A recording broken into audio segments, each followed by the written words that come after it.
Bom, retomando aqui para esse trecho da aula de coluna, para fazer uma complementação, houve uma pergunta em relação a essa estrutura de coluna. Lembrem vocês de que todas essas vértebras, por dentro, no interior delas, eu tenho na porção do canal, passando a medula. Só que a medula espinhal, ela vem até a altura de L1, L2, entre L1 e L2. Abaixo disso, por exemplo, L4, L5, já não tem mais medula, nós temos uma ramificação. Se vocês contarem aqui comigo, ó, L5, L4, L3, L2, L1. Mais ou menos nessa altura, até essa altura, nós temos o final da medula, com uma estrutura finalizando chamada cone medular, perfeito? E percebam que daqui para baixo nós temos uma ramificação de vários nervos que assemelha-se à cauda de um cavalo, por isso é chamada de cauda equínea, tudo bem? Já que eu toquei nesse assunto de coluna, nós falamos de articulações pouco móveis aqui na coluna, e eu mostrei para vocês os discos intervertebrais, é válido lembrar também da sínfise púbica, que também é uma anfiartrose do tipo sincondrósica. Também apresenta pouca mobilidade com a presença de quê? De um disco fibrocartilaginoso. Perfeito? Lembrando a vocês que a coluna pode executar os movimentos de flexão, os movimentos de extensão, os movimentos de flexão lateral ou inclinação e os movimentos de rotação. Tudo bem? Então, repetindo, movimentos de flexão, movimentos de extensão, movimentos de flexão lateral ou inclinação e os movimentos de rotação para a direita e para a esquerda.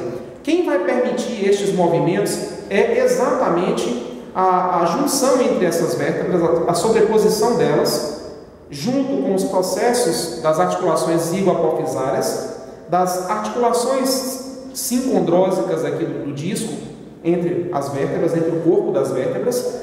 É válido lembrar também que esse disco ele apresenta uma característica bem interessante.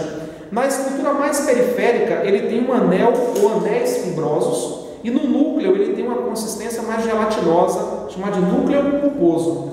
Então esse disco, ele é o quê? Ele é mais resistente ao redor, ele é formado por uma estrutura chamada de anel ou anéis fibrosos, e no seu interior existe uma consistência um pouco mais, o quê? Flexível, mais maleável, justamente para absorver os impactos e as cargas que são dadas à nossa coluna durante as nossas atividades de vida diária, ok? Lembrando então das ramificações que saem lateralmente, daqui para baixo de L1, de L2 em diante, nós temos só ramificação e não mais estrutura de quê? De medula espinhal. É bom e importante lembrar que nós temos apenas 7 vértebras na região cervical, entretanto temos 8 raízes nervosas. É por isso que nós citamos C8. C8 é raiz nervosa que pertence ao plexo braquial. Lembrando que a primeira raiz ela emerge entre occipito e C1. Eu tenho a raiz de C1. A raiz de C1 sai acima da vértebra de C1. Eu tenho o occipital e tenho a raiz de C1. Entre C1 e C2 tem C2, C3, C4, C5, C6, C7, C8, T1. Agora, T1 sai entre a vértebra de T1 e de T2. Então, as raízes cervicais, elas ficam acima das suas respectivas vértebras. Da torácica para baixo, essas raízes emergem imediatamente abaixo. Lembrando por quê? A raiz de C1, que é a raiz que pertence ao primeiro grupamento do plexo cervical, ela vai emergir exatamente entre a estrutura da vértebra C1, que é o atlas, e a estrutura do occipital, que é a base do nosso crânio. Perfeito? Atlas, axis. Lembrem-se de uma outra articulação muito importante que tem aqui, chamada de articulação do tipo pivô ou trocoide, que é a articulação entre o processo odontoide de C2, tá certo? E a face anterior aqui da vértebra de C1. Então você tem um processo odontoide e tem um movimento de rotação, na verdade. Esse movimento de rotação da cervical é permitido, em boa parte, graças a essa articulação do tipo pivô ou trocoide, que nós encontramos onde? Na articulação entre C1 e C2. Ô Léo, existe uma outra região do corpo que também tem essa articulação do tipo pivô ou trocoide? Tem sim. A articulação do tipo pivô ou trocoide nós temos aqui na porção proximal do antebraço. Rádio e ulna proximal. A cabeça do rádio gira na incisura da ulna. Eu havia dito em aulas anteriores que nós temos alguns tipos de articulações. Lembre para mim quais são as articulações? Não móveis, pouco móveis e livremente móveis. São 3 categorias. Pegando, por exemplo, essa peça de crânio, nós vamos encontrar 2 exemplos clássicos aqui de articulações não móveis, tá certo? As suturas cranianas, tá? As suturas cranianas são também articulações o quê? Não móveis, não é isso? Sutura serreada ou denteada, exemplo, sutura sagital, sutura coronal. Então, sutura coronal, sutura sagital, são exemplos de articulações não móveis, chamadas de sinartroses. Sinartroses. Então, eu tenho sinartrose não móvel do tipo suturas cranianas, sutura serreada ou denteada, a sutura que vai entre o osso, o parietal e o temporal. Vejam, o parietal vem e cobre o osso temporal, é uma chamada sutura escamosa. Tudo bem? Sutura escamosa. Já na junção dos ossos nasais, eu tenho uma sutura plana. Então, quantos tipos de sutura eu posso encontrar no crânio? 3 tipos de suturas. Sutura serreada ou denteada, parece um zíper. O nome já está dizendo, ela é serreada ou denteada, tá? Como exemplo dela, eu posso ter a sagital, a coronal, e até mesmo aqui na porção posterior, na lambidoide.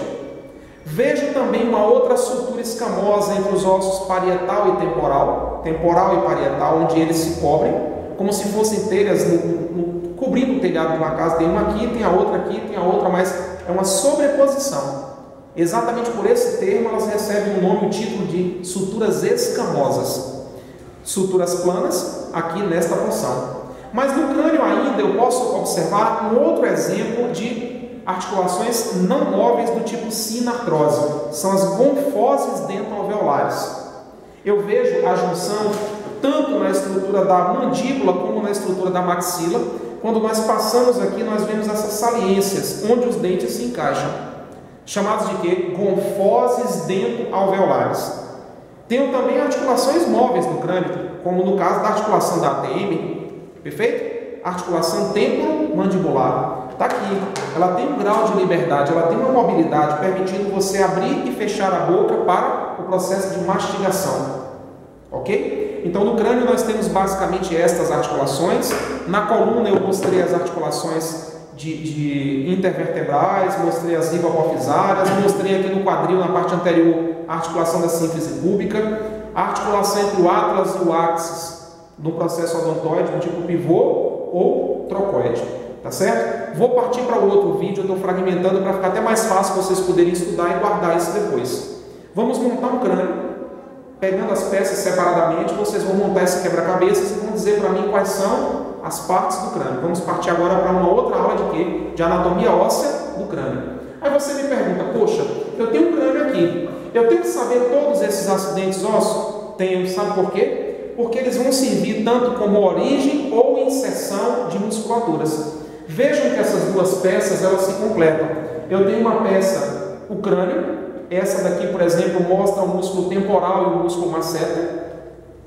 Músculo temporal e o músculo masseter. O masseter saindo daqui do arco zigomático e vindo para o ramo da mandíbula. O temporal saindo do osso temporal e vindo se inserir exatamente aqui, ó, nessa proeminência óssea. Estão vendo aqui? Então, o temporal vai se inserir exatamente na proeminência óssea que nós temos aqui na mandíbula. Perfeito? Bom, vocês estão vendo que essa peça, quando eu vou sobrepondo a imagem dos músculos, ela fica exatamente assim. Onde eu posso localizar algumas estruturas musculares a partir do entendimento de estruturas ósseas. Se eu sei acidentes anatômicos e estruturas ósseas, com certeza eu vou conseguir localizar as musculaturas. Vamos aqui observar algumas estruturas dessa peça anatômica.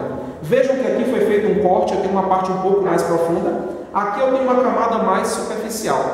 Tudo bem? Então, aqui eu tenho a gália aponeurótica. Gália aponeurótica é uma membrana. Eu tenho o músculo, o quê? O ventre frontal do músculo epicrânico.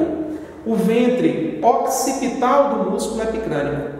Tem os músculos que ficam ao redor da orelha, que são chamados de auriculares. Posterior, superior e anterior. Músculos auriculares. Eles fazem exatamente a movimentação dessa porção da orelha. Ok? Vejam que essa gália aponeurótica, essa aponeurose que recobre, por debaixo dela é que eu vou ter o músculo temporal. Perfeito? Então, por que daqui desse lado eu não consigo ver o músculo temporal? Porque esses músculos eles são extremamente superficiais. Se eu tiro a galha aponeurótica, essa membrana, por debaixo dela eu estou vendo aqui o crânio mesmo, que já é o osso, e aqui, cobrindo a estrutura do crânio, um pouco mais profunda do que a galha aponeurótica, abaixo dela nós temos o que? A estrutura dos músculos, o quê? No caso do temporal, tá certo? Aqui nesse exemplo não dá para ver uma seta, porque nós temos aqui um corte na mandíbula, justamente para ver os músculos um pouco mais profundos dessa estrutura. Podemos observar músculo orbicular do olho, parte palpebral do músculo orbicular, tudo bem? Transverso nasal, corrugador do supercílio, prócero, levantador do lábio, tudo bem? Aí eu tenho aqui as estruturas dos músculos orbicular da boca, ok? Aqui bucinador, do outro lado o risório que foi seccionado aqui, vejo uma seta também, zigomático menor, zigomático maior, temos aqui o músculo mentoal, aqui desse lado o depressor do lábio, que puxa o lábio para baixo, temos aqui também o depressor, o abaixador do ângulo da boca, nessa parte aqui. Esses músculos todos vão fazer as expressões da mímica facial. De novo, por que o fisioterapeuta precisa entender sobre músculos de face? Simples. Você pegou lá e recebeu no seu consultório, depois de formado, um paciente com uma paralisia de face que foi provocada por um acidente vascular encefálico. O famoso e popular derrame. Tá certo? Ou de repente o indivíduo teve um vírus de varicela, ou catapora, ou herpes zoster, e por um motivo qualquer, isso afetou o nervo facial ou o ramo do trigêmeo. Afetando um ramo do nervo facial ou do trigêmeo, este indivíduo pode ter paralisia de face. E você, fisioterapeuta, precisa entender onde estão localizados esses músculos para devolver todo o movimento da mímica facial. Não é só uma questão de estética, para não ficar com o rosto torto, uma assimetria de face, não é só isso. É a questão também da funcionalidade, porque esses músculos atuam na mastigação. Eles atuam no ato de fechar o olho. Alguns indivíduos passam a ter conjuntivite constantemente porque o músculo orbicular na sua porção palpebral não fecha o olho durante o quê? Durante os movimentos que ele tem que piscar. Nós piscamos os olhos justamente para que a glândula lacrimal possa lubrificar as estruturas oculares. Se esse indivíduo teve uma paralisia facial por qualquer motivo que seja, esses músculos orbiculares do olho e porção palpebral do